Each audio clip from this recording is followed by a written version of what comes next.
sur la lutte contre la désertification. J'en profite pour ouvrir une petite parenthèse.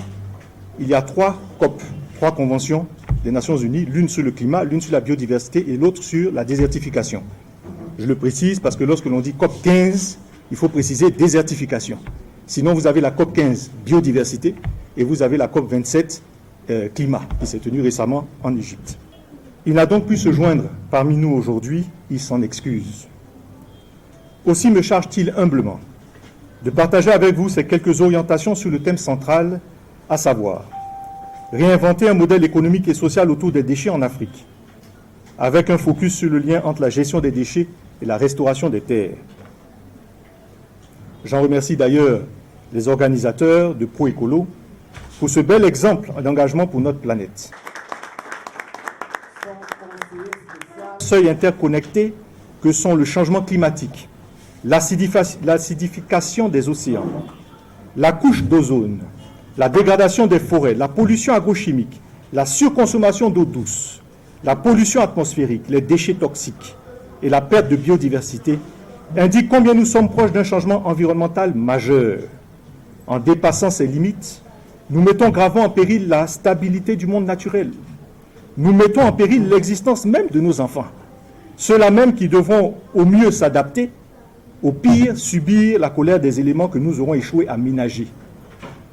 Sommes-nous prêts à assumer une telle responsabilité? Je vous le demande. Car évidemment, nous ne serons plus là pour en témoigner. Est-ce là l'héritage que nous souhaitons laisser à nos générations futures, de ce que j'appelle avoir une conscience verte? En période de sécheresse, la gestion des déchets devient plus difficile car les ressources en eau sont limitées. Les usines de traitement des déchets peuvent nécessiter de grandes quantités d'eau pour fonctionner, ce qui peut être difficile à obtenir dans un tel contexte. Les déchets organiques, tels que les déchets alimentaires, peuvent également avoir des effets néfastes sur les sols lorsqu'ils sont jetés dans les décharges, car ils peuvent produire des gaz à effet de serre et des polluants lorsqu'ils se décomposent. De plus, les risques d'incendie sont accrus et particulièrement dangereux dans les zones de stockage des déchets. Les décharges peuvent également devenir des sources d'émissions de gaz à effet de serre et de pollution atmosphérique en raison de la combustion spontanée des déchets. Il est donc important de gérer les déchets de manière responsable et durable, en particulier pendant les périodes de sécheresse. Cela peut inclure la réduction des déchets à la source, le recyclage, le compostage et la collecte de l'eau de pluie pour une utilisation dans les usines de traitement des déchets. Il est également important d'adopter des pratiques de prévention des incendies et de gestion des risques dans les zones où les déchets sont stockés.